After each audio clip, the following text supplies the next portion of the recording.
الله فلا مضل له ومن يضلل فلا هادي له ونشهد أن لا إله إلا الله وحده لا شريك له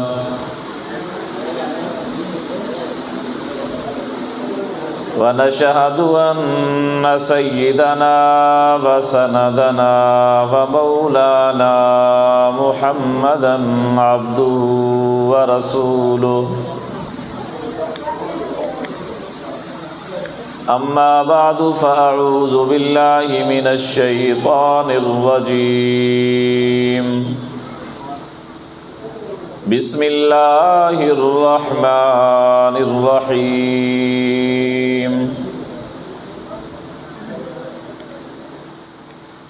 إنما يريد الله ليذهب عنكم الرجس أهل البيت ويطهركم تطهيرا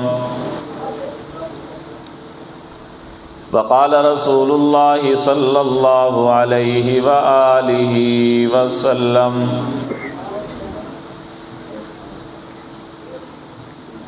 الحسن والحسين هي اسمان من أسماء أهل الجنة وقال رسول الله صلى الله عليه وآله وسلم الحسن والحسين سيدا شباب أهل الجنة وقال رسول الله صلى الله عليه وآله وسلم الحسن والحسين هما ريحانتايا من الدنيا صدق الله العظيم وصدق رسوله النبي الأمين الرؤوف الكريم ونحن على ذلك لمن الشاهدين والشاكرين والحمد لله رب العالمين. چھوٹا رومال ہے.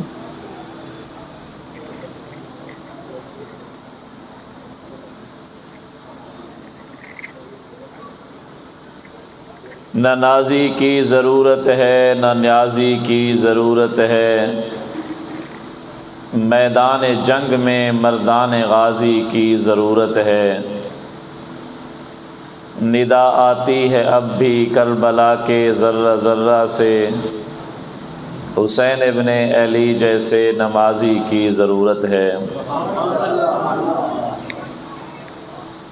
واجب الاحترام برادران اسلام،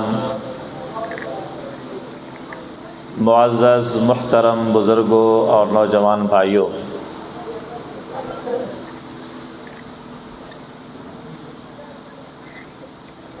برادر محترم رانا محمد فاروق صاحب، رانا نذیر احمد صاحب، رانا محمد عامر صاحب اور رانا محمد حامد صاحب،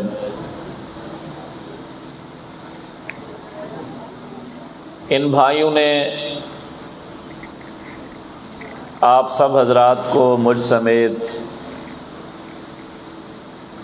ذکر محمد اور ذکر آل محمد سننے اور سنانے کے لیے یہاں جمع کیا ہے.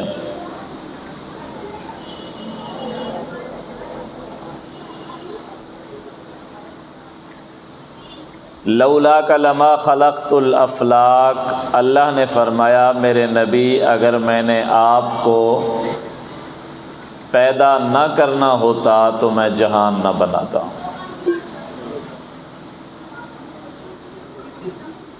اگر آپ نہ ہوتے تو یہ زمین، ذرہ، انسان، جن، ملائکہ، ناری نوری کچھ بھی نہ ہوتا. آپ آئے، کچھ لوگوں نے اپنی نسبت نبی کے ساتھ جوڑی، شان پا گئے. جن لوگوں نے اپنی نسبت محمد مصطفیٰ سے نہیں لگائی ناکام ہو گئے۔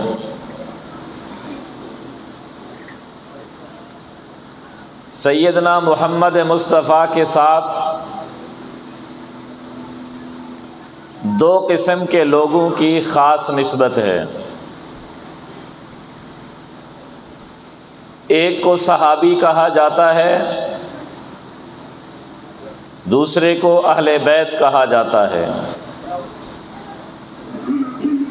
آج اگر دنیا کائنات میں ہم لوگ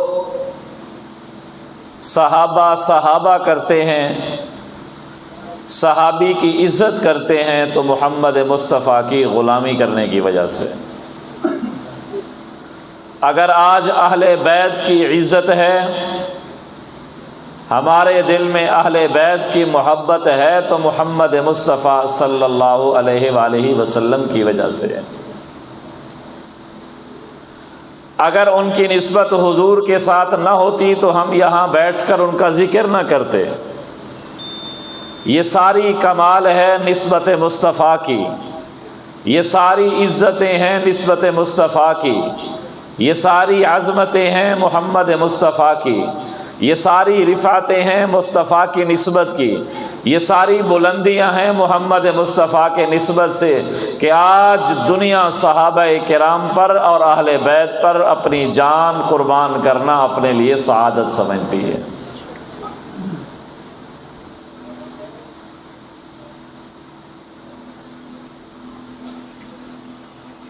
صحابہ یا صحابی اسے کہتے ہیں جس نے ایمان کی حالت میں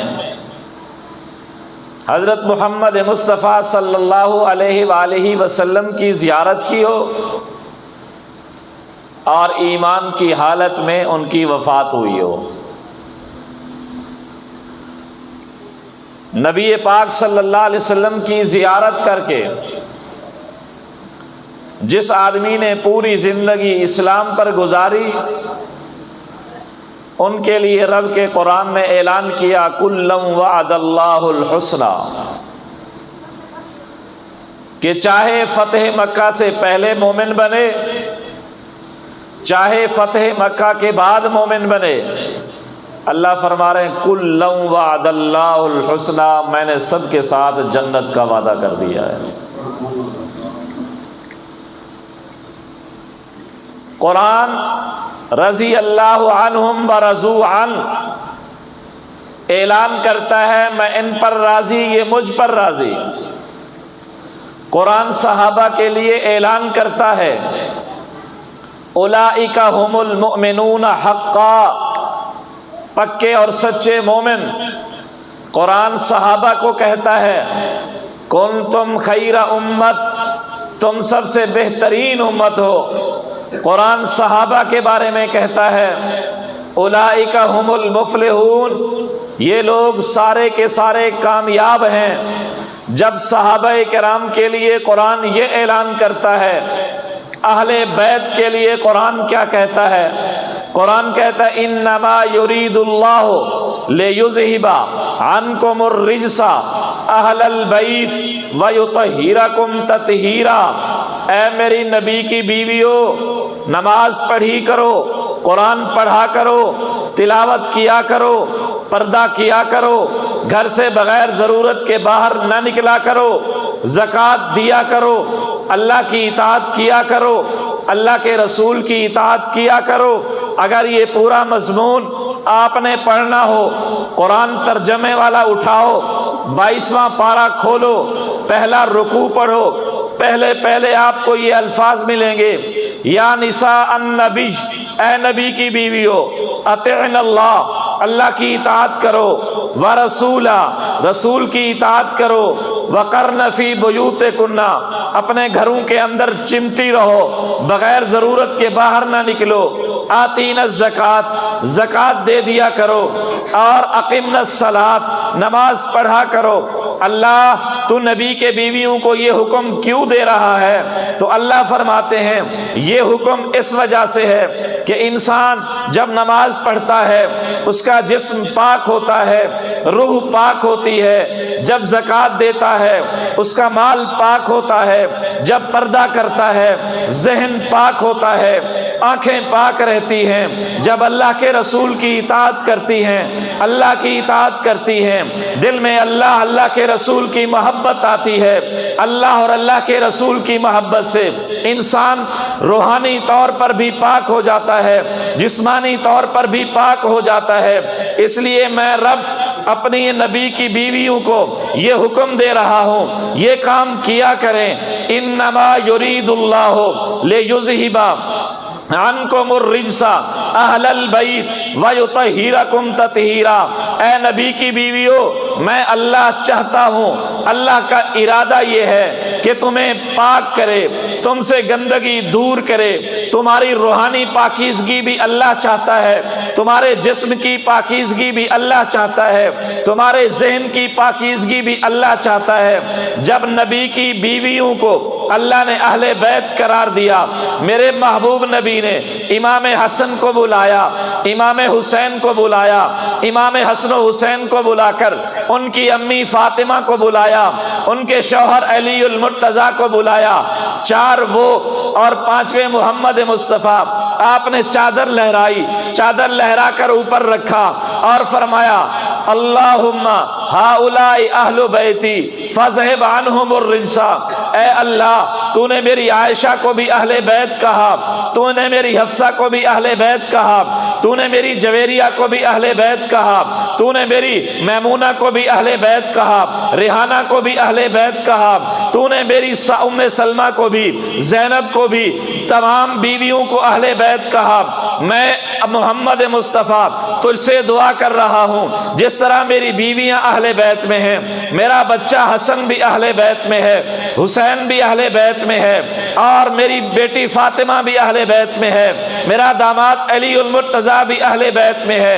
اے اللہ قرآن کی زبانی میری بیویوں کو اہل بیت کہا، محمد مصطفیٰ فرما رہے ہیں میری زبانی میرے بچوں کو بھی اہل بیت میں شامل کر دے، جس طرح میری بیویوں کو پاک بنا دیا ہے میرے ان بچوں کو بھی پاک بنا دے۔ صحابہ اور اہل بیت دونوں کے بارے میں قرآن نے اٹل واضح فیصلے کیے ہیں۔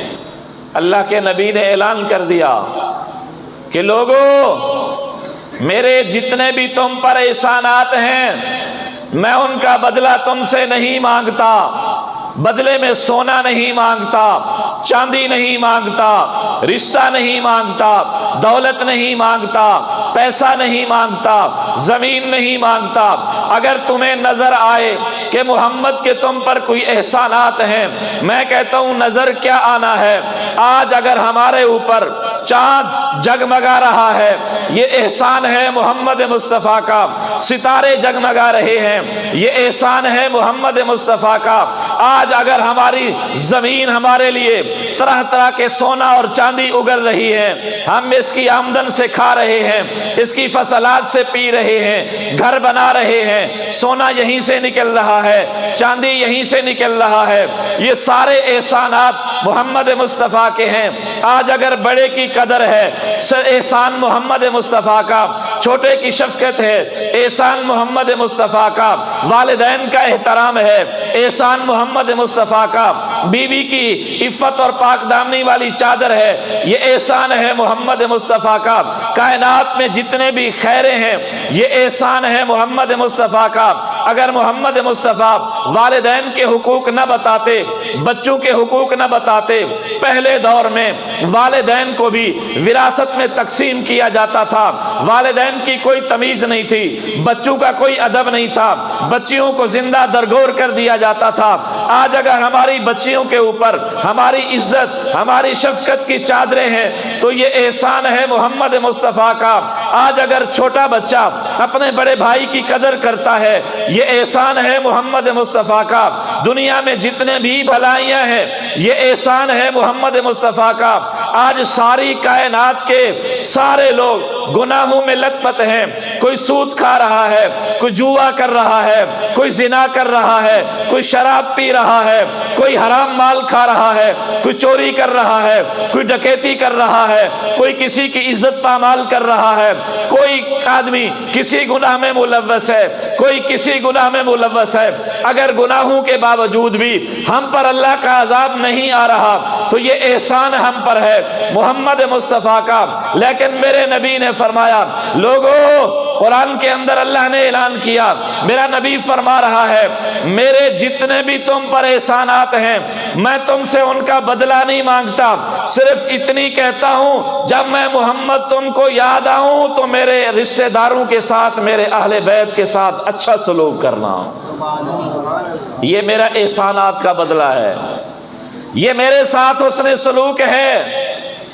اہل بیت، نبی کی بیویاں بھی اہل بیت اور نبی کے بچے بھی اہل بیت۔ ذرا اس سے آگے چلیں، آج ہم جن ہستیوں کا تذکرہ ذکر خیر کرنے کے لیے یہاں جمع ہوئے ہیں، میں تھوڑی سی تمہید کے طور پر عرض کرنا چاہتا ہوں۔ سیدنا امام حسین ابن علی رضی اللہ تعالیٰ عنہ، نبی پاک صلی اللہ علیہ وآلہ وسلم نے فرمایا، لوگو الحسن والحسین ہی اسمان من اسماء اہل الجنہ، یہ حسن اور حسین جو دو نام ہیں، یہ نام دنیا کے اندر اور کسی کے نہیں تھے، یہ جنت کے اندر تھے، اللہ نے میرے بچوں کے لیے ان ناموں کا انتخاب فرمایا ہے۔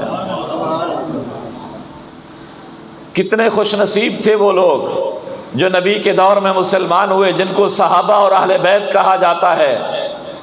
آؤ، اگر تو اور میں شادی کریں، خطبہ نکاح مولانا امجد صاحب پڑھائیں، اگر تیرا اور میرا بچہ پیدا ہو، منہ کے اندر گھٹی ڈالنے والا، دودھ ڈالنے والا امام صاحب ہو، قاری صاحب ہو، ہم میں سے کوئی آدمی فوت ہو جائے، جنازہ پڑھنے والا مفتی صاحب ہو، پڑھانے والا مفتی صاحب ہو، ہمارا کوئی پروگرام ہو، افتتاحی دعا کرانے والے عالم صاحب ہوں، نیک آدمی ہوں، اللہ کے بزرگ اور ولی ہوں، تو ہم خوشی سے پھولے نہیں سماتے کہ میری خیرات پر فلاں بزرگ آئے تھے، میرے بچے کے منہ میں گھٹی فلاں اللہ والے نے ڈالی تھی، میرے ابے کا جنازہ فلاں بزرگ نے پڑھایا تھا، اور میں نے فلاں آدمی کا بیان سنا تھا، میں نے عطا اللہ شاہ بخاری کا قرآن سنا تھا۔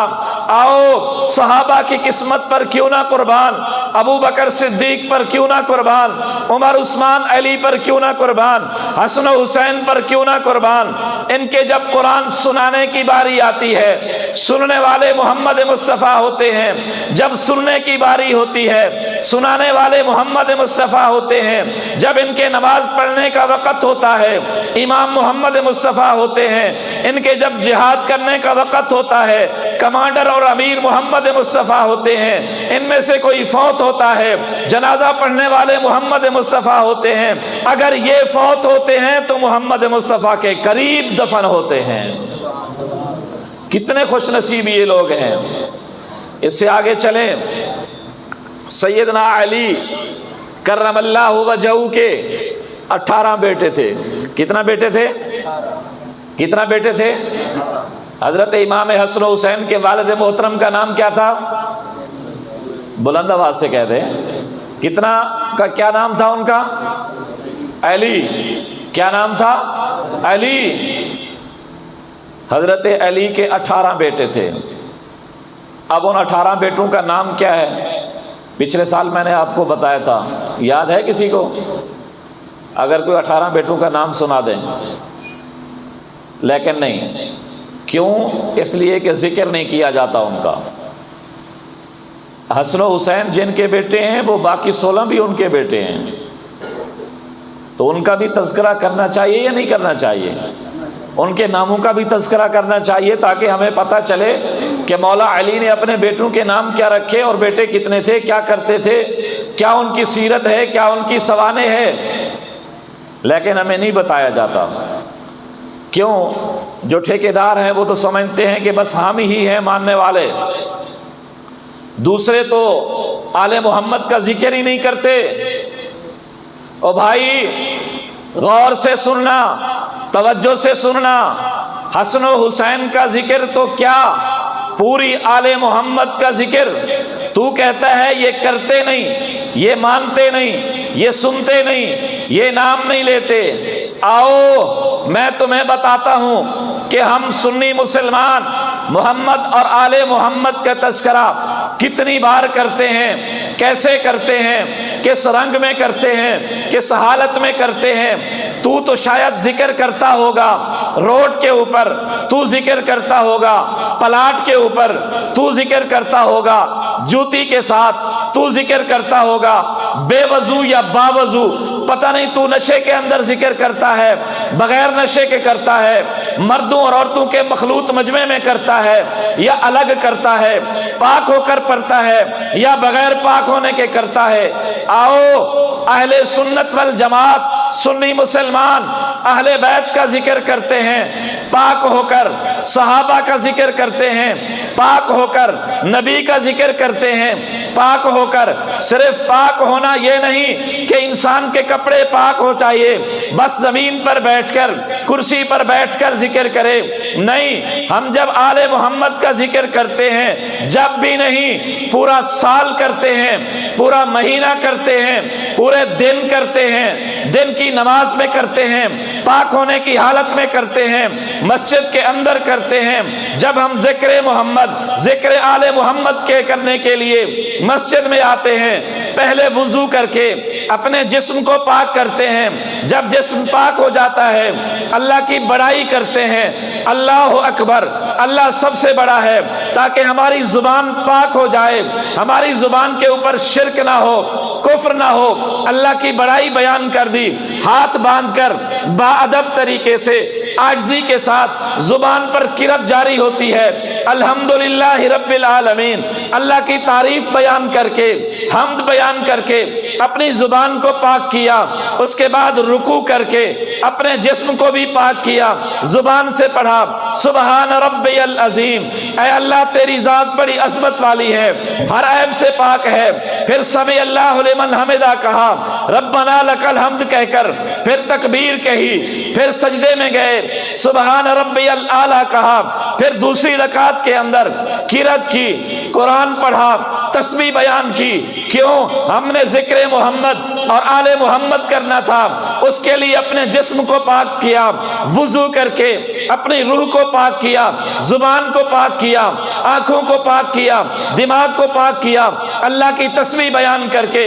اسی پر بس نہیں، پھر اتحیات پڑھی، اتحیات کے اندر ہم کیا کہتے ہیں؟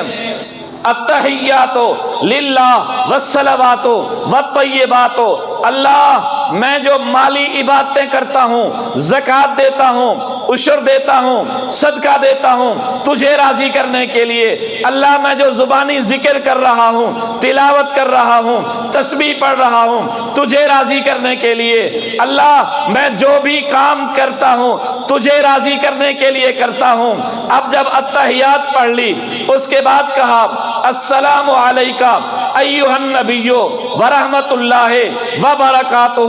اب دیکھیں کتنا جسم پاک، روح پاک، دماغ پاک، پھر اللہ کی رضا کا اعلان، پھر نبی پر سلام، سلام کے بعد صلاۃ بھیجتا ہے، اللہم صلی علی محمد وعلی آل محمد، اللہم بارک علی محمد وعلی آل محمد۔ صرف ایک نماز میں نہیں، فجر کے لیے آتا ہے، سنتوں میں یہی درود، فرضوں میں یہی درود، پھر ظہر کو آتا ہے، سنتوں میں یہی درود، فرضوں میں یہی درود، پھر عصر کو آتا ہے، سنتوں میں یہی درود، فرضوں میں یہی درود، پھر مغرب کو آتا ہے، فرضوں میں یہی درود، سنتوں میں یہی درود، پھر عشاء کو آتا ہے، سنتوں میں یہی درود، فرضوں میں یہی درود، نوافل میں یہی درود، وتر میں یہی درود، پھر تہجد کے لیے آتا ہے، یہی درود پڑھتا ہے۔ اس درود کے اندر الفاظ کیا ہیں؟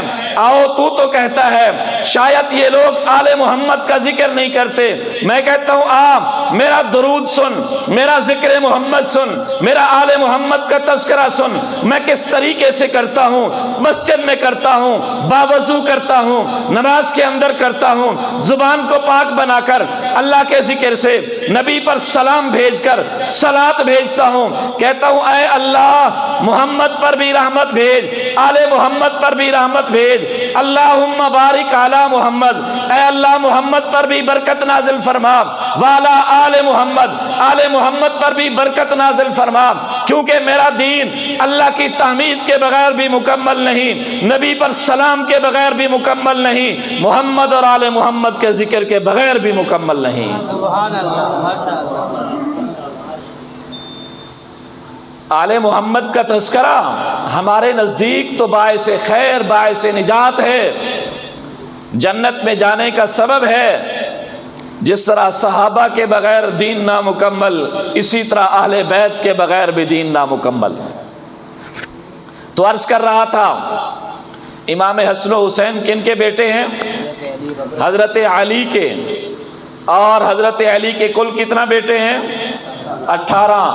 ان کے نام یاد کر کے جاؤ، میں آسان طریقے سے نام بتاتا ہوں، انشاءاللہ آپ کو یاد ہو جائیں گے۔ سب سے اونچا رتبہ کس کا ہے؟ اللہ کا، پوری کائنات میں سب کا خالق ہے۔ نبی پاک صلی اللہ علیہ وسلم نے فرمایا سب سے پیارا نام جو اللہ کو ہے وہ عبداللہ یا عبد الرحمن ہے، عبداللہ یا عبد الرحمن ہے۔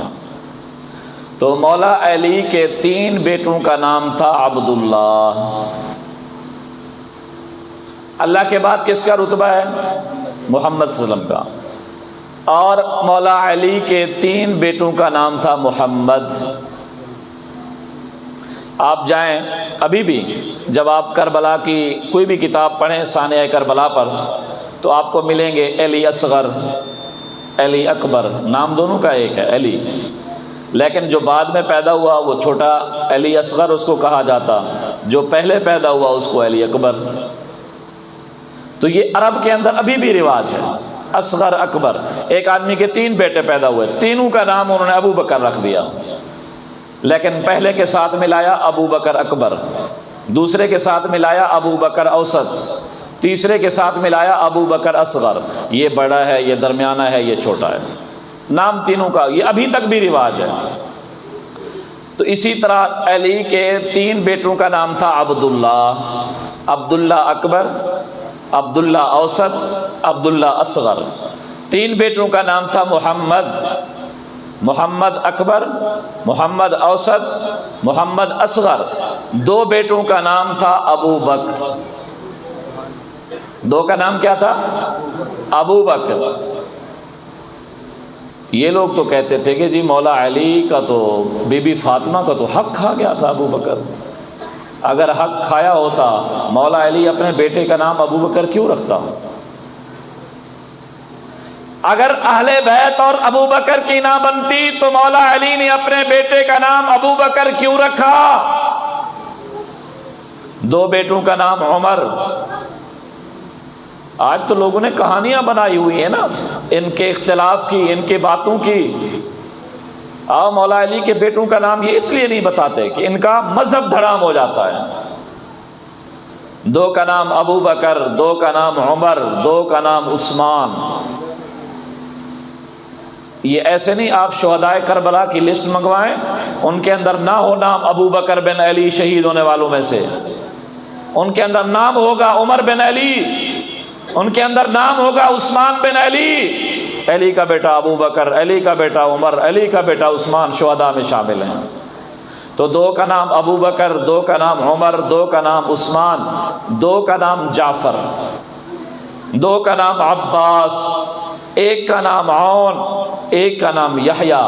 یہ کل 18 بیٹے ہیں اور 1 کا نام حسن، 1 کا نام حسین۔ ان 18 بیٹوں کے ناموں نے ہمیں سبق دیا مولا علی نے کہ ہر آدمی جب بھی ان کے ہاں بچے کی پیدائش ہوتی ہے اپنے بیٹے کا نام اچھے آدمی کے نام پر رکھتا ہے، کسی ولی کے نام پر رکھتا ہے، کسی بزرگ کے نام پر رکھتا ہے، اپنے آباء و اجداد کے نام پر رکھتا ہے۔ تو مولا علی نے اپنے بیٹے کا نام محمد رکھ کر محمد سے محبت کا ثبوت دیا۔ مولا علی نے اپنے بیٹے کا نام ابو بکر رکھ کر ابو بکر سے محبت کا ثبوت دیا۔ مولا علی نے اپنے 2 بیٹوں کا نام عمر رکھ کر عمر نام سے محبت کا ثبوت دیا۔ مولا علی نے اپنے بیٹوں کا نام عثمان رکھ کر عثمان سے محبت کا ثبوت دیا۔ کیوں نہ محبت ہو؟ قرآن اعلان کرتا ہے رحماء بینہم کہ میرے محبوب کی جتنی بھی جماعت ہے آپس میں محبت والی ہے۔ اب آئیے ان 18 بیٹوں میں جو مقام اللہ نے حسن و حسین کو دیا ہے وہ کسی اور کو نہیں دیا۔ جو مقام ان 18 بیٹوں میں حسن و حسین کو دیا ہے اللہ نے وہ کسی کو نہیں دیا۔ جو مرتبہ ان کو ملا وہ کسی اور کو نہیں ملا۔ جو شان ان کو ملی وہ کسی اور کو نہیں ملی۔ ان کی شان کا اندازہ آپ اس بات سے لگائیں، نبی اگر سجدے میں ہوں، حسن و حسین سوار ہو جائیں، نبی کا سجدہ لمبا ہو جاتا ہے، اللہ کی عبادت لمبی ہو جاتی ہے، لیکن نبی حسن و حسین کو ایک طرف نہیں کرتے۔ دیکھنے والے نے کیا خوب کہا، وہ کہتا ہے کہ کتنا بہترین سواری ملی ہے حسن و حسین کو، تو جواب دینے والے نے بھی کیا خوب جواب دیا ہے کہ سوار بھی تو کتنا اعلیٰ ہے۔ کیسے شان والے ہیں حسن و حسین، جن کے منہ میں گھٹی محمد مصطفیٰ نے ڈالی، جن کا نام محمد مصطفیٰ نے رکھا۔ کتنے خوش نصیب ہیں جن کا عقیقہ اب علی نے نہیں نان محمد مصطفیٰ نے کیا ہے، جن کے منہ میں تحنیک والی سنت چھوارا چبا کر حضور نے اس کے منہ میں رکھا، ان کی کتنی شان ہوگی۔ حضرت امام حسن رضی اللہ تعالیٰ عنہ جب حضرت علی المرتضیٰ رضی اللہ تعالیٰ عنہ شہید ہوئے، ان کی مسند کے وارث کون بنے؟ مجھے فاروق صاحب اور دیگر دوستوں کا اصرار تھا کہ شہادت سنائیں، ہمیں سننا چاہتے ہیں؟ نہیں، میرے خیال میں کوئی توجہ نہیں۔ ابھی آپ کی توجہ چاولوں پر ہے کہ چاول کب پکتے ہیں، ایک ہو گیا ہے، ہمیں تو ایک کا کہا گیا تھا۔ چلو مختصر ٹائم پر 10-15 منٹ آپ تھوڑی سی توجہ کریں گے، انشاءاللہ مختصر واقعہ سمجھ آ جائے گا۔ لیکن اس واقعے سے آپ اتنی بات ضرور سمجھیں کہ آل رسول میں سے اس جنگ کے بعد بچے کتنے لوگ تھے؟ 6 سے 7۔ ان میں سے 2 بالغ حضرات تھے، ایک مرد ایک عورت۔ عورتوں میں سے بی بی سیدہ زینب بنت علی، مردوں میں سے حضرت امام زین العابدین جن کا نام علی تھا۔ زین العابدین کا معنی ہوتا ہے عبادت کرنے والوں کا سنگھار، یہ بڑی عبادت کیا کرتے تھے۔ ان کو امام سجاد بھی کہا جاتا ہے، ان کا نام علی ہے۔ یہ بیمار تھے، 22 سال ان کی عمر تھی اس وقت۔ ان کو اسہال کی بیماری تھی، معدہ خراب تھا، اتنی کمزور ہو چکے تھے کہ یہ اٹھ نہیں سکتے تھے۔ تو اب اس حالت میں، اس پوزیشن میں آپ بتائیں اتنا تفصیلی واقعہ بیان کس نے کیا ہے؟ ان کو تفصیل کے ساتھ کس نے بیان کیا ہے؟ صاحب ظاہر ہے جو کچھ روایتیں آئی ہیں ساری تاریخ کی ہیں۔ تاریخ کی روایت پر اتنا اعتماد نہیں کیا جا سکتا جتنا قرآن و سنت پر اعتماد کیا جا سکتا ہے۔ کوئی مورخ کچھ کہتا ہے، مورخ تاریخ دان وہ تو ہمارے جیسا انسان ہے، کسی کا ذہن کچھ، کسی کا نظریہ کچھ، کسی کا اہل بیت کے خلاف، کسی کا اہل بیت کے حق میں زیادہ، کسی کا تھوڑا، کسی کا کوئی مسلمان کوئی کافر۔ مورخ ہوتا ہے، اور اپنے پسند ناپسند کی روایتیں نقل کی، باقیوں کو چھوڑ دیا۔ تو میں اس سلسلے میں ان ساری باتوں کو ذہن میں رکھ کر اس تاریخی واقعہ کو سننا چاہیے۔ سیدنا امام حسن رضی اللہ تعالیٰ عنہ حضرت علی کے بعد حضرت علی کی مسند پر بیٹھے۔ 5 مہینے 27 دن کے بعد انہوں نے خلافت چھوڑ دی۔ حضرت معاویہ رضی اللہ تعالیٰ عنہ کے حق میں دستبردار ہو گئے، ان کے ہاتھ پر بیعت کر دی۔ حضرت معاویہ نے 19 سالہ حکمرانی کی۔ آخر میں اکثریت کی حضرات کے مطابق اپنے بیٹے یزید کو جانشین بنا دیا۔ اب اس وقت یزید کے اندر کوئی ایسی بیماری یا برائی مشہور نہیں تھی کہ اس کو نہ بنایا جائے۔ حضرت معاویہ کے ذہن میں اتنا تھا کہ میں نے 19 سالہ بادشاہت کی ہے، لوگ مجھ پر مطمئن ہیں، یہ نہ ہو کہ مسلمان آپس میں لڑ پڑیں، کیوں نہ میں اپنے خاندان کا کوئی ایسا بندہ بنا دوں تاکہ سب مطمئن رہیں۔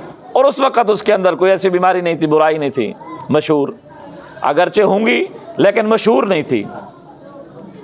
یزید جب بادشاہ بنا تو حضرت معاویہ رضی اللہ تعالیٰ عنہ انہی دنوں میں فوت ہو گئے۔ حضرت حسین رضی اللہ تعالیٰ عنہ مدینے میں تھے، پورے علاقے والوں نے بیعت کر دی، مکہ والوں نے، مدینہ والوں نے، بصرہ والوں نے، شام والوں نے، سب نے بیعت کر دی یزید کی۔ بیعت کیوں نہ کرتے؟ کیونکہ اس وقت کوئی ایسی برائیاں نہیں تھی مشہور اس میں کہ انسان ان سے بغاوت کرے، لیکن بڑے لوگوں کی نظریں بڑی ہوتی ہیں۔ محمد بن ابی بکر، عبداللہ ابن زبیر، عبداللہ ابن عباس اور حضرت امام حسین نے بیعت نہیں کی۔ یزید کی طرف سے جو مدینہ کے گورنر تھے ان کے پاس پیغام پہنچتا ہے کہ آپ میری طرف سے ان حضرات سے بیعت لے لیں۔ حضرت امام حسین کو مدینہ کا گورنر بلاتا ہے، امام حسین جاتے ہیں، وہ آگے کہتا ہے کہ حضرت امیر معاویہ فوت ہو گئے۔ حضرت امام حسین پڑھتے ہیں انا للہ و انا الیہ راجعون، تعزیت کرتے ہیں، تعزیت کرنے کے بعد فرماتے ہیں اب میرے لیے کیا حکم ہے، مجھے کیوں بلایا؟ تو جواب ملتا ہے کہ مجھے بادشاہ کی طرف سے حکم ہے، یزید کی طرف سے، کہ آپ میری بیعت کریں، تاکہ جس طرح پورے لوگوں نے، پورے ملک نے بیعت کر لی ہے، مجھے امیر تسلیم کر لیا ہے، آپ بھی مجھے امیر تسلیم کریں۔ حضرت امام حسین رضی اللہ تعالیٰ نے بڑی سمجھداری سے کام لیا، کیونکہ وہ جذباتی تو نہیں تھے۔ حضرت حسین نے فرمایا کہ اے والی مدینہ، اب تو اور میں یہاں اکیلے بیٹھے ہیں، تو بھی نہیں چاہے گا کہ میں چھپ کر اکیلے میں بیعت کروں، اور میری بھی یہ خواہش نہیں ہے کہ میں اکیلے میں آپ کی بیعت کروں۔ کل ہونے دے، ساری دنیا سامنے آئے گی، پھر میں بیعت کروں گا، پھر دیکھیں گے۔ والی مدینہ بھی بڑا خوش ہوا کہ بالکل ٹھیک ہے یہ تو بات، کہ تمام لوگوں کے سامنے ہو، ساری جو بات ہو وہ ہو جائے۔ حضرت حسین تشریف لے گئے واپسی۔ صبح ہوئی، مدینہ کے گورنر نے عبداللہ ابن زبیر کو بلایا، لیکن عبداللہ ابن زبیر مکہ جا چکے تھے، وہاں نہیں تھے۔ پھر عبداللہ ابن عمر اور عبداللہ ابن عباس، عباس جو مولا علی کے چچا تھے ان کے بیٹے تھے عبداللہ بن عباس، اور عبداللہ ابن عمر حضرت عمر کے بیٹے تھے، ان دونوں حضرات کو بلایا، ان کو بھی پیغام سنایا کہ حضرت معاویہ فوت ہو گئے، یزید امیر بن گیا ہے، تمام لوگوں نے بیعت کر لی ہے، آپ بھی میرے ہاتھ پر ان کی طرف سے بیعت کریں۔ حضرت عبداللہ بن عمر اور عبداللہ بن عباس نے والی مدینہ کے ہاتھ پر بیعت کر لی۔ عبداللہ بن زبیر ملے نہیں، حضرت حسین بھی چلے گئے، انہوں نے بھی بیعت نہیں کی۔ پھر تیسرا دن آیا، والی مدینہ نے پھر پیغام بھیجا کہ جاؤ حسین کو بلاؤ۔ پتہ چلا کہ حسین نہیں ہے، وہ بھی باہر چلے گئے۔ انہوں نے 2-3 دن کا سفر کیا، سفر کرنے کے بعد سیدھا مدینہ پہنچے، مدینہ سے مکہ پہنچے۔ جب مکہ گئے تو عبداللہ بن زبیر پہلے سے وہاں موجود تھے۔ عبداللہ ابن زبیر کی جو جگہ تھی وہاں لوگ آتے، ان سے صلاح و مشورہ، ان سے مسائل پوچھتے۔ جب امام حسین چلے گئے تو سارے لوگ، خود عبداللہ بن زبیر بھی ادھر آ گئے، محفل جمنا شروع ہو گئی۔ اسی دوران ادھر کوفہ کے، کیونکہ اس وقت 2 جماعتیں تھیں، ایک جو حضرت معاویہ کی جماعت تھی، شیعان معاویہ اسے کہتے تھے، دوسری جماعت جو حضرت علی کے تھے اسے کہتے شیعان علی۔ اب جو علی کے شیعہ تھے کوفہ میں، شیعہ کا معنی جماعت، یہ اس کی جماعت ہے، یہ اس کی جماعت، شیعہ کا لغوی معنی جماعت ہوتا ہے۔ اب جو علی رضی اللہ تعالیٰ عنہ کی جماعت کے لوگ تھے انہوں نے وہاں مشورہ کیا، ایک دن میں 200 300 خطوط آتے تھے۔ یہ آپ مکہ میں رہتے ہیں، حضرت امام حسین، کہ ہم مر گئے، بادشاہ بھی مر گیا، ہمارے اوپر ظلم ہو گیا، زیادتی ہو گئی، دین کا کباڑہ ہو گیا، آپ تشریف لائیں، آپ ہمارے سردار ہیں، ہم آپ کے ہاتھ پر بیعت کریں گے اور اس بادشاہ کو، مدینہ کے گورنر کو، مکہ کے گورنر کو، ہم شام کے گورنر کو بھی بھگا دیں گے۔ حضرت حسین رضی اللہ تعالیٰ عنہ کے پاس جب روزانہ 12,000 خطوط آئے تو آپ نے بھی مشورہ شروع کر دیا۔ بالآخر مشورے کے بعد کوفہ والوں کے پاس خط لکھا کہ میں مسلم بن عقیل کو بھیج رہا ہوں، اگر انہوں نے مجھے رپورٹ اوکے دی تو میں آؤں گا، اگر انہوں نے رپورٹ اوکے نہ دی تو پھر میں نہیں آؤں گا۔ اس سے معلوم ہوا کہ سب کچھ جاننے والی ذات کون ہے؟ اللہ کی۔ اگر ان کو پتہ ہوتا تو یہ مسلم بن عقیل کو کیوں بھیجتے؟ مسلم بن عقیل کو انہوں نے تیار کیا، راستے کے اندر ان کے جو رہنما تھے، راستہ بتانے والے تھے، وہ بھول گئے، ایسی بربیابان جنگل میں چلے گئے، پانی نہیں ملا، اسی حالت میں وہ راستہ بتانے والے بیچارے فوت ہو گئے۔ مسلم بن عقیل نے وہاں بیٹھ کر پیغام بھجوایا کسی ذریعے سے کہ مجھے آپ معاف کریں، کسی اور کو بھیج دیں۔ حضرت حسین نے کہا بہادر بنیں، چلے جائیں، شیر ہوتا ہے، شیر پیٹھ نہیں دکھاتا۔ مسلم بن عقیل چلے گئے وہاں، جب پہلا دن تھا تو لکھا ہے کہ ہزاروں کے حساب سے 1,00,000 آدمی 2-4 دنوں میں جمع ہو گئے بیعت کرنے والے۔ اس وقت نعمان بن بشیر مدینہ کے گورنر، شام کے گورنر تھے، حضرت نعمان بن بشیر رضی اللہ تعالیٰ۔ ان کو پتہ چلا، انہوں نے ان تمام لوگوں کو بلائے جو جمع کرنے والے تھے اور بیعت کرنے والے تھے کہ بھائی آپ بادشاہ کے خلاف بغاوت مت کریں، امن و امان رہنے دیں، جس طرح بیعت ہو گئی ہے اس کو نہ توڑیں، یہ نیا فساد کھڑا ہو جائے گا، مہربانی کریں، جب تک تم باتیں کرتے رہو گے میں تمہارے ساتھ نرمی کرتا رہوں گا، جب تم اپنا ہاتھ اٹھاؤ گے یا کسی طرف دیکھو گے پھر میں بھی سختی کروں گا تم پر۔ لیکن نعمان بن بشیر نرم دل صحابی تھے، سلسلہ چلتا رہا۔ حضرت مسلم بن عقیل نے خط لکھ دیا کہ حسین آ جائیے، کام بالکل تیار، محبتیں بالکل بہترین، 100% لوگ آپ کے ساتھ ہیں یہاں شام والے، آپ آ جائیں۔ حضرت حسین نے ادھر مشورہ شروع کر دیا، ادھر مسلم بن عقیل رضی اللہ تعالیٰ عنہ کی بیعت شروع ہو گئی۔ یزید کے پاس ایجنسیوں نے خبر پہنچا دی کہ اگر آپ نے اپنی حکومت برقرار رکھنی ہے تو کوفہ کے گورنر کو چینج کرو، وہ بہت نرم دل آدمی ہے، بغاوت ہو رہی ہے آپ کے خلاف۔ جب یزید کے پاس یہ خبر پہنچتی ہے، یزید عبید اللہ بن زیاد کو بلاتے ہیں جو بصرہ کا گورنر تھا، اور ان کے ہاتھ میں ایک خط تھماتے ہیں جس خط کے اندر آرڈر تھا کہ اب کوفہ کے بھی تم گورنر ہو، بصرہ کے بھی تم گورنر ہو، بصرہ کے اندر اپنا قائم مقام بناؤ اور تم خود کوفہ چلے جاؤ۔ اس کے ساتھ ایک غلام تھا معقل، اور ایک اور آدمی تھا ڈرائیور سائڈ کا، یہ تینوں لوگ چلے گئے۔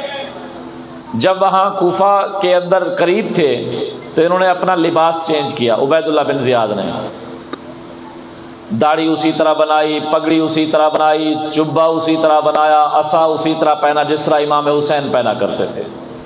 اب ان لوگوں نے حضرت حسین کو دیکھا ہوا تو نہیں تھا، لیکن یہ گئے اس انداز سے جس طرح آج کل یہ ہمارے ہاں بہت سارے لوگ فراڈی بن کر یہاں جبے کبے پہن کر گھوڑوں پر یہاں بھی پیر ہیں، سید ہیں، فلاں علاقے کے بہت سارے لوگ آتے ہیں فراڈ کر کے چلے جاتے ہیں۔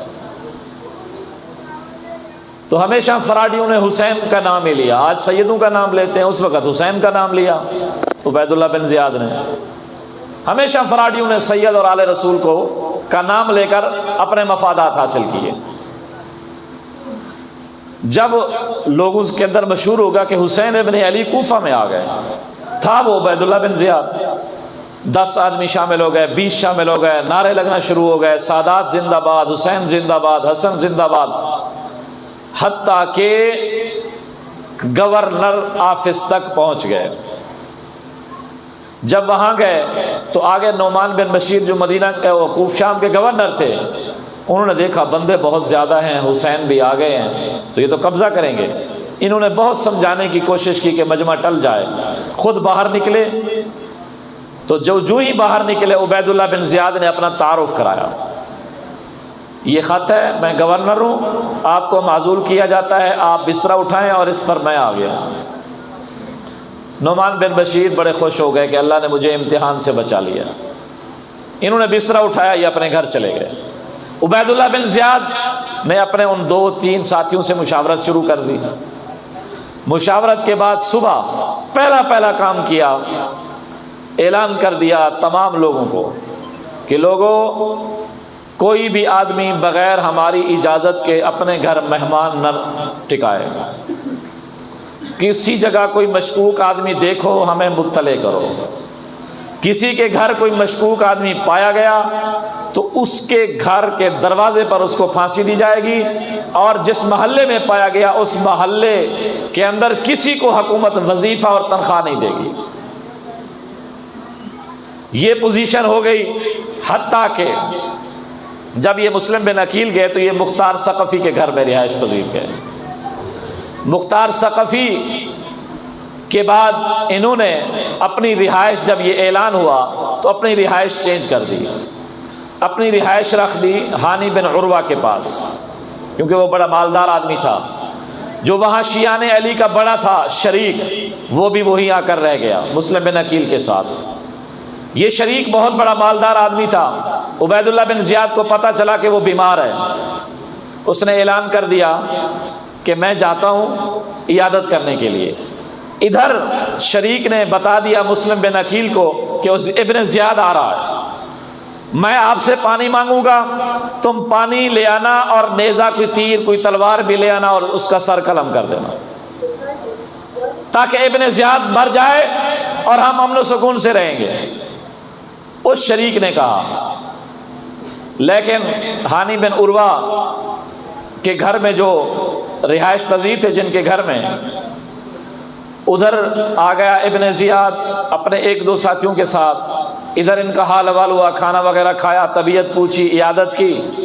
اسی دوران اس نے کہا کہ مسلم پانی لاؤ، پھر بھی باہر نہیں نکلے۔ پھر کہا پانی لاؤ، پھر بھی باہر نہیں نکلے۔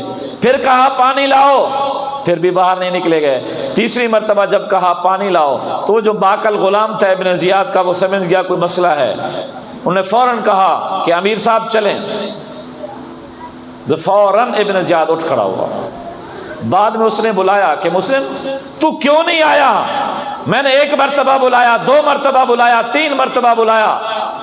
او دوسروں پر ظلم کرنے والوں، احسان کا بدلہ برائی سے دینے والوں، اہل بیت کی محبت کا دم بھرنے والوں، اہل بیت کے چشم و چراغ مسلم بن عقیل کا جواب سننا۔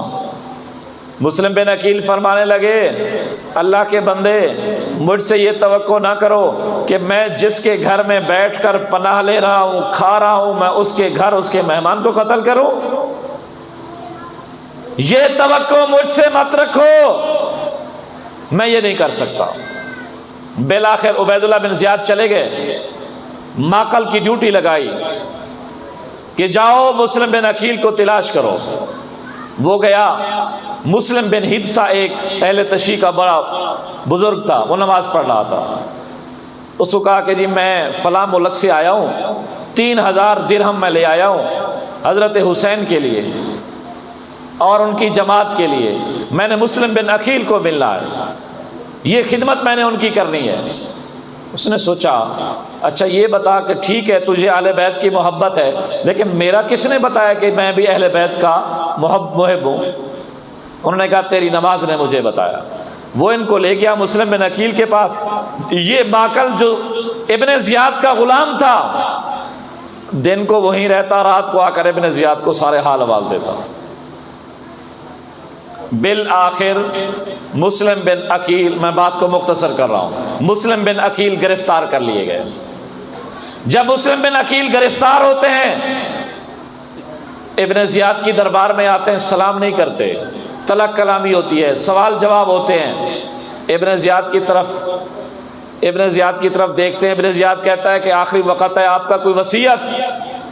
مسلم بن عقیل کہتے ہیں پہلی وصیت یہ ہے، یہ میری تلوار، یہ میری زرہ، یہ بیچ کر 700 درہم میں نے فلاں آدمی کا قرض دینا ہے، یہ قرض اس کو دے دینا۔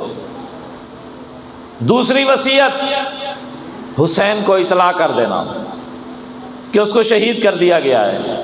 تیسری وصیت مجھے ویرانے میں مت پھینکنا، مجھے کفن دفن دینا۔ انہوں نے کہا تینوں شرطیں منظور ہیں۔ حضرت مسلم بن عقیل کو پہاڑ کے اوپر لے گئے، تلوار سے سر قلم کیا اور دھڑ اور سر مبارک کو نیچے پھینک دیا، شہید ہو گئے۔ ادھر سے حضرت حسین تیاری کرتے ہیں، عبداللہ بن عباس روکنے والے، عبداللہ بن زبیر روکنے والے، عبداللہ ابن جعفر روکنے والے، محمد اور عون ابن جعفر روکنے والے کہ اے حسین کیا تو کوفہ والوں کو نہیں جانتا؟ کوفہ والوں نے ہی آپ کے والد کو شہید کیا، کوفہ والوں نے ہی مسلمانوں کو شہید کیا، کوفہ سے کبھی خیر کی خبر نہیں آئی، کوفہ والے بے وفا ہیں، کوفہ والے قاتل ہیں، کوفہ والوں پر بھروسہ مت کرو، وہاں نہ جاؤ۔ عبداللہ بن جعفر نے جب زیادہ منت سماجت کی تو لیکن یہ نہیں مانے، انہوں نے کہا کہ میں استخارہ کروں گا۔ رات کو استخارہ کیا، صبح عبداللہ بن جعفر نے پوچھا کیا بنا استخارے کا؟ امام حسین کہنے لگے میں نے استخارہ کیا ہے، استخارے کے اندر آمنہ کے لال محمد مصطفیٰ کی زیارت ہوئی ہے اور انہوں نے مجھے ایک چیز کا حکم فرمایا ہے۔ عبداللہ بن جعفر کہنے لگے کس چیز کا؟ انہوں نے کہا نہ میں یہ اب بتاؤں گا نہ میں بتا سکتا ہوں، بس مجھے حکم ملا ہے، میں نے جانا ہے۔ چلو حسین اتنا تو احسان کرو کہ بچوں کو تو نہ لے جاؤ۔ انہوں نے کہا نہیں، بچوں نے بھی جانا ہے، جو مرضی سے جائیں وہ ہمارے ساتھ رہیں گے۔ یہ حضرات چلے گئے، راستے میں فرزدق ایک عربی کا شاعر ہے وہ ملتا ہے، عربی کا ایک شاعر ہے فرزدق، وہ ملتا ہے، کوفہ سے آ رہا ہے۔ پوچھا فرزدق کوفہ والوں کا حال بتاؤ۔ نے کہا مسلم بن عقیل شہید ہو گئے ہیں۔ کہا مجھے پتہ ہے۔ اس کے بعد بتاؤ۔ کہا ان کی تلواریں یزید کے ساتھ ہیں، دل تمہارے ساتھ ہیں، ان کی تلواریں تمہارے ساتھ نہیں ہیں، لیکن فیصلہ اللہ کی ذات نے کرنا ہے، تلواروں نے نہیں کرنا۔ حضرت حسین آگے چلتے ہیں، آگے ایک اور قافلہ ملتا ہے، اس سے حال وال کرتے ہیں، پھر آگے ہر کا قافلہ آتا ہے 1000 کا لشکر لے کر، اس سے مذاکرات کرتے ہیں، مذاکرات مکمل نہیں ہوتے۔ حضرت حسین خطوط دکھلاتے ہیں، یہ میرے پاس 10,000 شیعان کوفہ کے خطوط ہیں، انہوں نے ہمیں بلایا ہے، میں خود نہیں آیا، میں نے کوئی بغاوت نہیں کی، میں تمہارے بلانے پر آیا ہوں، ذرا ان بلانے والوں کو تو میرے سامنے لاؤ، مجھے ان سے ملنے دو، اگر بالکل نہیں ملنے دیتے مجھے واپس جانے دو، واپس نہیں جانے دیتے میدان جہاد پر بھیج دو، نہیں جانے دیتے یزید سے ملنے دو، میں اپنے خود معاملات ان سے طے کرتا ہوں۔ لیکن تینوں شرطیں قبول نہیں کی گئی۔ بالآخر جب ابن زیاد نے دیکھا کہ ادھر سے گورنر بھی کوئی کام نہیں کر رہا، انہوں نے گورنر کو چینج کیا اور عمر بن سعد کو بلایا۔ عمر بن سعد نے جب دیکھا کہ حسین کے ساتھ جنگ ہونے والی ہے تو وہ ابن زیاد کو کہتا ہے اب جنگ ہوگی؟ انہوں نے کہا ہاں جنگ ہوگی۔ انہوں نے کہا میں نہیں لڑتا۔ انہوں نے کہا پھر فلاں علاقے کی گورنری شپ ختم آپ سے، فلاں جو آپ کو وظیفہ دیا تھا وہ ختم۔ یہ لالچ میں آ گیا، بس مقدر میں پھٹکار اور لعنت جو لکھی تھی، یہ لالچ میں آیا، انہوں نے مقابلہ شروع کیا۔ جب 9 تاریخ ہوتی ہے عمر بن سعد پیغام بھیجتے ہیں ابن زیاد کے پاس کہ کیا کرنا ہے۔ ابن زیاد سے جواب ملتا ہے آج آخری رات ہے، اگر آپ نہیں جنگ لڑ سکتے تو شمر ذل جوشن کو میں بھیجتا ہوں، کمان اس کے ہاتھ میں دیتا ہوں۔ عمر بن سعد آتے ہیں، حضرت حسین رضی اللہ تعالیٰ عنہ کے ساتھ گفتگو کرتے ہیں، مکالمہ کرتے ہیں۔ زہیر بن قیس آ جاتے ہیں، حضرت حسین اٹھتے ہیں، یزیدی فوج سامنے کھڑی ہوئی ہے، فضائل سناتے ہیں، لوگوں کیا میں حسین علی کا بیٹا نہیں ہوں؟ کیا میری زبان نبی نے نہیں چوسی؟ کیا میرے لیے نبی نے سجدہ لمبا نہیں کیا؟ کیا میرا قتل تمہارے لیے جائز ہو گیا ہے؟ بڑے جلیل القدر صحابہ موجود ہیں، ذرا ان سے تو پوچھو میرے ساتھ جنگ لڑنا جائز ہے؟ میں خود تو نہیں آیا، آپ کے بلانے سے آیا ہوں، آپ کی دعوت پر آیا ہوں، آپ میرے میزبان تھے، میں آپ کا مہمان تھا، اب میزبان کی بجائے تم قاتل بن رہے ہو، کچھ تو خدا کا خوف کرو، میں خود نہیں آیا، میں تمہارے بلانے پر آیا ہوں۔ جب یہ خطبہ دیا، لیکن ان پر کیا اثر ہونا تھا؟ پھر زہیر بن قیس اٹھے، انہوں نے بھی خطبہ دیا۔ ادھر وہ جو ہر پہلے حسین کے مقابلے میں لشکر لے کر آیا تھا، جب اس نے دیکھا کہ جنگ تیار ہے، عمر بن سعد سے پوچھنے لگا کیا اب جنگ ہوگی؟ انہوں نے کہا ہاں جنگ ہوگی۔ تو حر نے اپنی تلوار لی، گھوڑے پر بیٹھے اور گھوڑے کو بھگایا اور حضرت حسین کے لشکر میں آ کر ملے، اور پھر شہید ہوئے تو حضرت حسین کے ساتھ شہید ہوئے۔ جب ادھر آ گئے، عمر بن سعد کو غصہ آیا، حضرت حسین کے ساتھ جنگ کی تیاری ہو گئی۔ حضرت حسین نے فرمایا کہ عمر مجھے آج رات کی مہلت دے دو، کل صبح لڑائی کریں گے۔ حضرت عمر بن سعد نے علی کو بھیجا، جاؤ پانی لاؤ۔ یہ بڑی دور سے پانی لائے، غسل کیا گیا، کپڑے دھوئے گئے۔ حضرت امام حسین نے فرمایا آخری تمہارا غسل ہے، آج آخری تمہاری صفائی ہے، کپڑے دھو لو، انہی کپڑوں نے تمہارا کفن بننا ہے۔ جب صبح ہوئی، رات کو تلاوت ذکر و اذکار میں ساری رات گزری۔ جب صبح ہوئی، بچے باہر آئے، ان ظالموں نے بچوں پر تیر پھینکے، بچے شہید۔ پھر عورتیں باہر نکلیں، عورتوں پر تیر، تلوار، نیزے۔ حضرت حسین نے عورتوں کو بلا لیا، جاؤ تم خیمے کے اندر، اور اہل بیت کی عورت اس لائق نہیں کہ باہر نکلے، غیر محرم کے سامنے آئے، جنگ کرنا تمہارا کام نہیں، ہم مرد حاضر ہیں۔ اس لیے حضرت حسین رضی اللہ تعالیٰ عنہ پر 32 نیزے پھینکے گئے، 32، اور پھر منہ سے خون تھا، دانت مبارک گر رہے تھے، جسم پر زخم تھے۔ آپ نے پانی لیا لیکن منہ کے اندر خون آ گیا۔ اسی ظالم نے اسی وقت نیزہ مارا جو گردن کے اندر پیوست ہو گیا، اور حضرت حسین اللہ کو پیارے ہو گئے۔ بعد میں یہ 6-7 حضرات بچے، سر مبارک قلم کیا گیا حضرت حسین کا، اور سر کو یزید کی دربار میں لایا گیا، لیکن یزید پلیت نے انتقام لینے کی بجائے، قصاص لینے کی بجائے صرف اتنا کہا کہ اللہ غارت کرے ابن زیاد کو، اگر میں ہوتا تو میں حسین کو قتل نہ کرتا۔ یہ اس نے زیادتی کی ہے۔ ہم کہتے ہیں کہ یزید یہ تو ایسی بات کر رہا ہے جس طرح کوئی ایک عام انسان قتل ہو جائے۔ تو نے نہیں دیکھا؟ کیا تیرے علم میں نہیں آیا؟ کیا تو نے گورنر تبدیل نہیں کیے تھے حسین سے لڑائی کی وجہ سے؟ کیا تو نے لشکر تبدیل نہیں کیے تھے حسین کی لڑائی کی وجہ سے؟ کیا تو نے بغاوت کے ڈر سے گورنر تبدیل نہیں کیے، لڑاکے تبدیل نہیں کیے، جنگجو تبدیل نہیں کیے؟ تو کیسے کہہ سکتا ہے میں بری و ذمہ ہوں؟ اگر تو بری و ذمہ ہوتا، تیری رضا شامل نہ ہوتی، تو ابن زیاد کو بھی اسی طرح قتل کرتا جس طرح اس ظالم نے ان پر ظلم کیا ہے۔ لیکن یہ بدبختی اس کے مقدر میں آنی تھی۔ پھر ان تمام بچوں کو، امام زین العابدین کو، حضرت زینب کو لایا گیا۔ پہلا جو ماتم شروع ہوا اس یزید کے گھر میں شروع ہوا، اپنے آپ سے اس الزام کو دور کرنے کے لیے کہ ہم تو قاتل نہیں ہیں، ہماری مرضی نہیں ہے، ابن زیاد نے اپنی طرف سے کر دیا ہے۔ پھر حضرت حسین رضی اللہ تعالیٰ عنہ کے سر کو، اس میں مختلف روایتیں ہیں۔ ایک روایت یہ ہے کہ سر کو لایا گیا، جنت البقیع میں دفن کیا گیا۔ دوسری روایت یہ ہے کہ وہیں نجف اشرف میں ہی آپ کے سر مبارک کو دفن کیا گیا، اور آپ کا دھڑ مبارک یا باقی جو شہداء تھے ان کو وہیں ایک بستی کا قبرستان تھا، وہیں جنازہ پڑھ کر دفن کر دیا گیا۔ حضرت زینب اور حضرت امام زین العابدین اور آپ کے بچوں کو یزید نے ایک لشکر دیا، ایک محافظ دیے، اور ان محافظوں نے آ کر آپ کو مدینہ منورہ پہنچایا۔ پھر دوسری روایت یہ ہے یہاں پہنچ کر بھی یزید نے بغاوت کے ڈر سے حضرت زینب کو مستقل رہنے نہیں دیا، حضرت زینب کو پھر دمشق بھجوا دیا، وہیں آپ کی وفات ہوئی، اور دمشق کے اندر ہی حضرت زینب بنت علی کی قبر مبارک موجود ہے۔ تو ایمان والو، یہ تھا ایک مختصر قصہ حضرت حسین ابن علی کی شہادت کا۔ ہمیں اس قصے سے کیا ملتا ہے؟ آج یاد رکھنا ایک دو مسائل۔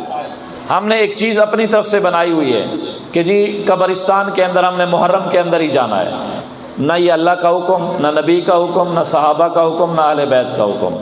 شریعت کا حکم یہ ہے اپنے والدین، اپنے عزیز و اقارب کی قبروں پر مختلف اوقات میں وقفے وقفے سے ضرور جایا کرو۔ ہو سکتا ہے جانور کے ٹانگ دینے سے، جانوروں کے چلنے سے، کسی درندے کے آنے سے، بارش کی وجہ سے قبر بیٹھ جائے، تو جب بھی اس کی ضرورت پڑے اس کی لپائی کر دیا کرو۔ لیکن ہم محرم کے اندر جائیں گے جس طرح شریعت کا حکم ہو۔ ہم کہتے ہیں کم از کم مہینے میں ایک بار ضرور جایا کرو۔ محرم کے اندر جانے کا شرعاً کوئی حکم نہیں ہے۔ عورتوں کا تو قبرستان میں جانا منع ہے۔ نبی علیہ السلام نے ان عورتوں پر لعنت کی ہے جو قبروں میں جاتے ہیں، جو قبرستان جاتے ہیں۔ حضور علیہ السلام نے یہ بھی فرمایا قبرستان جاؤ، قبر پر تمہاری جوتی کے ساتھ مت چلو، قبر پر ٹیک مت لگاؤ، قبر کی بے حرمتی نہ کرو، عزت کے ساتھ جوتی اتار کر قبرستان جایا کرو۔ اور اصال ثواب بھی محرم کے ساتھ خاص نہیں ہے، اور محرم کا کوئی خاص لباس بھی نہیں ہے۔ اور یہ جو باقی ٹکڑے، نیاز، یہ جتنی بھی چیزیں ہیں، اگر اللہ کی نظر و نیاز ہے بالکل کھاؤ۔ ایک ہوتا ہے نا ہم خیرات کرتے ہیں اللہ تیری رضا کے لیے کرتے ہیں، اس کا ثواب شہدائے کربلا کو پہنچا، یہ بالکل جائز ہے، کوئی حرج نہیں ہے اس میں۔ لیکن اللہ کی رضا کے لیے نہ کیا جائے، مقصد اللہ کے علاوہ کسی کو اور کو خوش کرنا ہو تو یہ جائز نہیں ہے۔ اصال ثواب دوسروں کو کر سکتے ہیں لیکن اس میں نہیں۔ اور تیسری بات، یہ محرم ہمارے لیے فخر کا مہینہ ہے، غم کا مہینہ نہیں۔ شہادت اللہ کی نعمت ہے، اللہ کا انعام ہے۔ علی المرتضیٰ نے شہادت کے وقت فرمایا تھا فزت برب الکعبہ، اللہ کی قسم، رب کعبہ کی قسم میں کامیاب ہو گیا۔ کامیابی پر فخر کیا جاتا ہے، غم نہیں منایا جاتا۔ شہادتوں پر فخر کیا جاتا ہے، غم نہیں منایا جاتا۔ ہمارے نبی نے تو صبر کا حکم دیا ہے۔ آج تک تاریخ اٹھائیں، حضرت ابوبکر صدیق نے کبھی نبی کے یوم وفات 12 ربیع الاول کو ماتم کیا؟ نہیں۔ حضرت ابوبکر کی وفات کے بعد باقی لوگوں نے کیا؟ نہیں۔ حضرت عمر کی شہادت کے بعد باقی لوگوں نے کیا؟ نہیں۔ حضرت عثمان کی شہادت کے بعد باقی لوگوں نے کیا؟ نہیں۔ علی کی شہادت کے بعد حسن و حسین نے کیا؟ نہیں۔ اگر ماتم سینا کو بھی جائز ہوتا تو نبی حضرت حمزہ کی لاش پر کھڑے ہو کر ماتم کرتے۔ حضرت حمزہ سید الشہداء ہیں، شہیدوں کے سردار ہیں، جسم کے 12 ٹکڑے ہیں، نبی کا چچا ہے، 12 ٹکڑوں کو دیکھ پر بھی صبر سے باز نہیں آتے، صبر کرتے ہیں، ماتم نہیں کرتے، سینہ کو بھی نہیں کرتے، آہو فغاں نہیں کرتے، بلکہ جب آپ کا قاتل، سگے چچے کا قاتل مسلمان ہو کر آتا ہے، آپ فرماتے ہیں تیرا اسلام قبول، تیرا ایمان قبول، تیرا کلمہ قبول، تیری نماز قبول، لیکن جب تو میری مجلس میں آیا کر، میرے پیچھے بیٹھا کر، مجھے تیرا شکل دیکھ کر مجھے چچا نہ یاد آ جائے۔ لیکن ماتم نہیں کیا، بلکہ حضور نے فرمایا من ضرب الخدود، جو آدمی کسی غم کی وجہ سے رخسار پیٹے، یہ بخاری کی حدیث ہے، گریبان پھاڑے، دعا بدعوى الجاہلیہ، جاہلیت والے نعرے لگائے، لیس منا، وہ میری امت میں سے نہیں ہے۔ ایک آدمی مجھے کہنے لگا کہ جی اویس کرنی نے تو نبی کی محبت میں 32 دانت توڑوا دیے تھے، میں چیلنج کر کے جا رہا ہوں، کوئی مائی کا لال مجھے یہ واقعہ کسی صحیح مستند کتاب سے دکھا دے۔ کسی صحیح کتاب میں یہ واقعہ نہیں ہے، جھوٹا واقعہ مشہور ہو گیا ہے۔ کیوں جھوٹا واقعہ؟ اس کی دلیل میں آپ کو دیتا ہوں۔ اویس کرنی کو جس طرح واقعہ بیان کیا جاتا ہے، اویس کرنی کو پتا چلتا ہے کہ نبی کا جنگ احد میں ایک دانت شہید ہو گیا ہے۔ انہوں نے دانت کھینچا، دانت باہر آ گیا کہ نبی کا جب دانت شہید ہے تو اویس کرنی کا بھی شہید ہونا چاہیے۔ لیکن پھر سوچا کہ پتہ میں نے تو یہ دانت کھینچا ہے، پتہ یہ دانت ہو نبی کا یہ دانت شہید ہو گیا ہو، تو وہ شہید کر دیا۔ پھر سوچا شاید یہ ہو، تو اسی طرح کرتے کرتے پورے دانت توڑ دیے کہ شاید نبی کا یہ دانت شہید ہو گیا ہو۔ میں نے کہا آپ کی بات ٹھیک ہے، لیکن اسی جنگ احد میں مولا علی نبی کے ساتھ موجود تھے، اویس کرنی تو موجود نہیں تھے نا، سارے دانت توڑوانے پڑے۔ مولا علی تو وہاں موجود تھے۔ اویس کرنی جتنا بھی بڑھ جائے مولا علی سے بڑا عاشق نہیں ہو سکتا۔ مولا علی کو تو پتا تھا نبی کا یہ دانت شہید ہوا ہے، تو مولا علی توڑ دیتا دانت، مولا علی نے کیوں نہیں توڑوائے؟ اگر نبی کا دانت ٹوٹا، اس کی سنت کو زندہ کرتے ہوئے دانت توڑوانا عبادت ہوتی، مولا علی دانت توڑواتے، دانت توڑوانا ثواب ہوتا، مولا علی یہ ثواب کماتے۔ جب مولا علی نے نہیں کیا تو اویس کرنی بھی ایسا کام نہیں کر سکتے، کیونکہ مولا علی تو موجود تھے۔ اس طرح من گھڑت باتیں یہ ہمارے نزدیک صبر ہے۔ آپ صدقہ کر کے، خیرات کر کے، آپ تلاوت کر کے، نماز پڑھ کر، صرف محرم کے اندر نہیں، ہر دن اللہ قبول کرتا ہے۔ اس سال ثواب کے لیے ہر دن ہوتا ہے، صرف محرم کیوں خاص کرتے ہیں؟ تیسرا، چوتھا، 11، 12، 9، 10 کیوں خاص کرتے ہیں؟ 9 اور 10 کو تو نبی علیہ الصلوۃ والسلام نے فرمایا روزہ رکھا کرو۔ جو آدمی اس عاشورہ کے دن روزہ رکھتا ہے اللہ 2 سال کے گناہ معاف فرما دیتا ہے۔ تو روزے کا حکم ہے، نہ کہ پانی پلانے کا، سبیلیں چلانے کا۔ روزہ رکھنا چاہیے جو شریعت کا ہمارے لیے حکم ہے۔ اس کے اندر ہم حضرت حسین رضی اللہ تعالیٰ عنہ سے محبت کے لیے ان کی بلندی درجات کی دعائیں کریں اور ان کی سیرت کا مطالعہ کیا کریں۔ کسی عالم سے، کسی حافظ صاحب سے، قاری صاحب سے حضرت حسین کی شان اور سیرت کی کتاب ان سے پوچھ کر کے میں کون سی کتاب لوں، وہ حضرت حسین کی سیرت کی کتاب لیں اور اس کو پڑھا کریں۔ مولانا محمد نافع محمدی شریف جھنگ کے، ان کی بڑی بہترین کتاب ہے سیرت الامام الحسین، مولانا محمد نافع۔ اگر کوئی ہو آنے جانے والا تو اس کتاب کو لیں اور گھر کے اندر رکھیں اور اس کو پڑھیں، آپ کو پتہ چلے گا کہ حسین کی سیرت کیسی تھی، اخلاق کیسا تھا، پیار کیسا تھا، کردار کیسا تھا، زندگی کیسے تھی، تاکہ ہم بھی اپنے بچوں کی اپنی کردار زندگی اسی طرح کریں۔ اللہ تبارک و تعالی ہم سب کو عمل کرنے کی توفیق نصیب فرمائے۔ وآخر دعواہم ان الحمد للہ رب العالمین۔